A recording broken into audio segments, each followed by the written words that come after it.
তবে ইসলাম নিয়ে ব্যবসা করে এক শ্রেণীর মানুষ আছে, ধর্ম নিয়ে ব্যবসা করে এক শ্রেণীর মানুষ আছে। এরা কারা? ধর্ম নিয়ে ব্যবসা করে তারা। নির্বাচন আসলে যারা মাথায় পট্টি বাঁধে, নির্বাচন আসলে যারা হাতে তসবিহ নেয়, নির্বাচন আসলে যারা মাথায় টুপি পরে মসজিদের মধ্যে গিয়ে মুসল্লিদের সঙ্গে কোরআনের পক্ষে থাকবার জন্য প্রত্যয় ব্যক্ত করে, আবার নির্বাচনের মাধ্যমে মানুষের ভোটটাকে ধোঁকা দিয়ে আদায় করবার পর নির্বাচিত হয়ে যাওয়ার পর আল্লাহর কোরআনের বিরুদ্ধে যারা আইন তৈরি করে, ধর্ম নিয়ে ব্যবসা তারা করে যারা কোরআনের কথা বলে ক্ষমতায় আসবার পর আল্লাহর কোরআনকে উৎখাত করার জন্য তারা আইন তৈরি করে, রাজনীতি করে। আমরা ধর্ম নিয়ে ব্যবসা করি না, আমরা ধর্মের রাজনীতি করি। আমরা ইসলাম নিয়ে ব্যবসা করি না, আমরা ইসলামের রাজনীতি করি। এই কথাটা আমি অত্যন্ত আন্তরিকতার সাথে আওয়ামী লীগের অবশিষ্ট নেতা কর্মীদেরকে বলবো, আগামী দিনে যদি বাংলাদেশে রাজনীতি করতে হয় আপনাদের এই মনোভাব এবং এই দৃষ্টিভঙ্গি পরিবর্তন করবেন, যে ইসলামী রাজনীতিকে ধর্ম ব্যবসা বলা হয় না।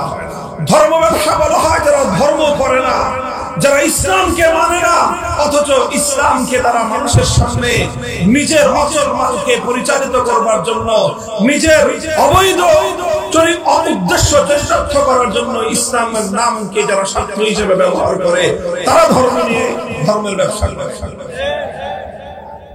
এই কথাটা বললাম এই জন্য যে এই যে জায়গাতে আমাদের সঙ্গে যে তাদের বিরোধ, এই বিরোধ যতদিন পর্যন্ত তারা তাদের এই জায়গাটাকে, তাদের এই দৃষ্টিভঙ্গিকে সংশোধন না করবে, আমাদের সঙ্গে আপোষ হওয়ার কোনো সুযোগ নাই।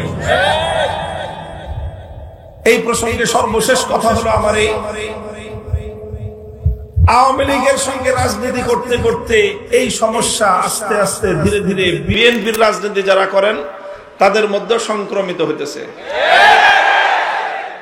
আমি পরিষ্কার পয়গাম দিয়ে দিতে চাই, পরিষ্কার এই বার্তা আমাদের পক্ষ থেকে দিয়ে দিতে চাই, যদি আমাদের রাজনৈতিক দর্শন নিয়ে, আমাদের কোনো পদক্ষেপ নিয়ে, আমাদের কোনো ভূমিকা নিয়ে আপনাদের কোনো আপত্তি থাকে সমালোচনা করবেন, কিন্তু ইসলামী রাজনীতিকে ধর্ম ব্যবসা বলে কটাক্ষজনক আপনাদের কেউ না করে।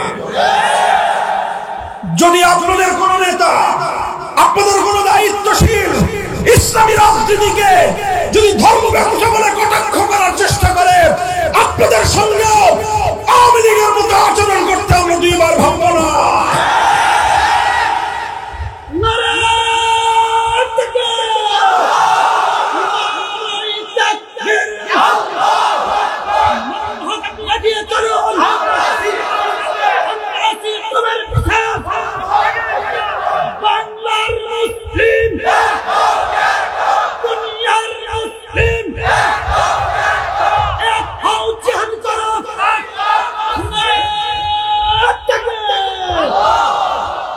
মুহতারাম হাজিরিন, কথাটা পরিষ্কার, সুন্দর একটা বার্তা।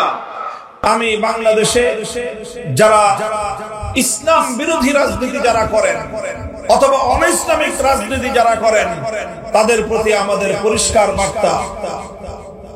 এখন মুখে কথা বলছি, সুন্দরভাবে বুঝিয়ে বলছি, যদি আপনি ইসলামের বিরুদ্ধাচরণ করতে চান, গণতান্ত্রিক দেশে ইসলামের বিরুদ্ধাচরণ করতে পারেন। মনে রাখেন, ইসলামের বিরুদ্ধাচরণ করে কেউ ইসলামের এই আল্লাহর প্রজ্বলিত এই আলো নিভিয়ে দিতে পারবে না। ইসলামের জন্মের প্রথম দিন থেকে ইসলামের বিরুদ্ধাচরণ করা হয়েছে। সকল বিরুদ্ধবাদীরাই একদিন ধ্বংস হয়ে গেছে। ইসলাম তার স্বমহিমায় পৃথিবীতে তার আলো বিকিরণ করেই গিয়েছে। আজও আপনি চাইলে আপনি ইসলামের বিরুদ্ধাচরণ করতে পারেন, কিন্তু ইসলাম প্রতিষ্ঠার রাজনীতিকে ধর্ম ব্যবসা বলে কটাক্ষ করবার চেষ্টা করবেন না। আজ এ কথা শান্ত কণ্ঠে বলছি, মনে রাখবেন, এদেশে আমরা ধীরে ধীরে আলহামদুলিল্লাহ আল্লাহর কোরআনের প্রতি, ইসলামী অনুশাসনের প্রতি, ইসলামী শাসন ব্যবস্থার প্রতি, খেলাফতের শাসন ব্যবস্থার প্রতি, ইসলামী রাজনীতির প্রতি শুধুমাত্র আলেম সমাজ নয়, শুধুমাত্র মাদ্রাসা মসজিদের জনশক্তি নয়, প্রতিটি বিশ্ববিদ্যালয়ে, প্রতিটি ক্যাম্পাসে, প্রতিটি কলেজে হতে শুরু করেছে। আমরা ইসলামী রাজনীতির আহ্বান সমাজের প্রতিটি মানুষের কাছে পৌঁছে দিতে চাই। সমালোচনা করতে হয়, করবেন। ইসলামী রাজনীতিকে ধর্ম ব্যবসা বলে আখ্যায়িত করবার, ইসলামী রাজনীতিকে ধর্ম ব্যবসা বলে কটাক্ষ করার এই আস্পর্ধা বাংলার মাটিতে বেশি দিন বরদাস্ত করা হবে না। ইসলামী রাজনীতির বিরুদ্ধে কেউ যদি কটাক্ষ করে, সরাসরি ইসলামের অবমাননা। যেমনি ভাবে ইসলামের যে কোনো বিধানকে কটাক্ষ করলে ইসলামের অবমাননা হয়, ইসলামের যে কোনো বিধানকে কটাক্ষ করলে আল্লাহর অবমাননা হয়, ঠিক তদ্রুপ ইসলামী রাজনীতিকে কটাক্ষ করলে আল কোরআনের অবমাননা হয়। ইসলামী রাজনীতিকে কটাক্ষ করলে আল্লাহর অবমাননা হয়, ইসলামী রাজনীতিকে কটাক্ষ করলে ইসলামী শরীয়তের অবমাননা হয়, ইসলামী রাজনীতিকে কটাক্ষ করলে আল্লাহর জমিনে ইসলামী রাজনীতির প্রবর্তক নবী মুহাম্মদ আরবীর কটাক্ষ এবং অবমাননা করা হয়। সাবধান, হুঁশিয়ার, এটা ঈমানের সঙ্গে জড়িত একটা প্রশ্ন। আল্লাহ পাক রব্বুল আলামিন সকলকে বুঝবার তৌফিক দান করেন। আমি কোরআনে কারীমের যে আয়াত তেলাওয়াত করেছিলাম, সেই আয়াতের আলোচনার দিকে যেতেই পারলাম না। দীর্ঘ আলোচনা আমি করব না। কোরআনে কারীমের সূরাতুন নিসার মধ্যে ৬০ নম্বর আমার তেলাওয়াতকৃত আয়াতে আল্লাহ পাক রব্বুল আলামিন একটি প্রশ্ন রেখেছেন।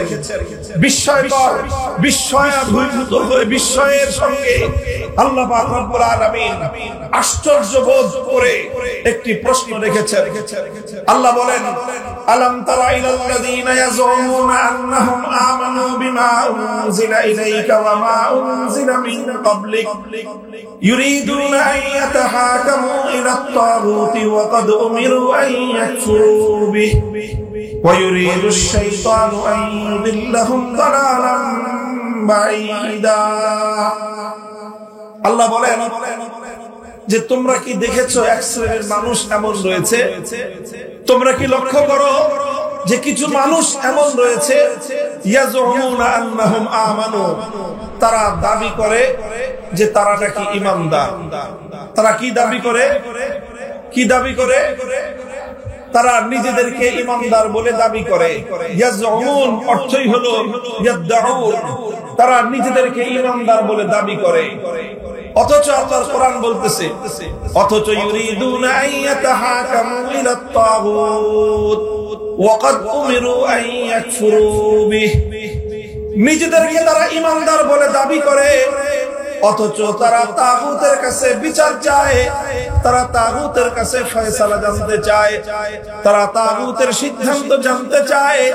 অথচ আল্লাহর পক্ষ থেকে সমস্ত মানব জাতিকে স্পষ্ট বার্তা দিয়ে দেওয়া হয়েছে যে তোমরা তাগুতকে অস্বীকার করো। কোরআনে কারীমের এই আয়াত, সূরাতুন নিসার এই আয়াত স্পষ্ট ভাষায় মানব জাতির কাছে একটা বার্তা তুলে ধরে।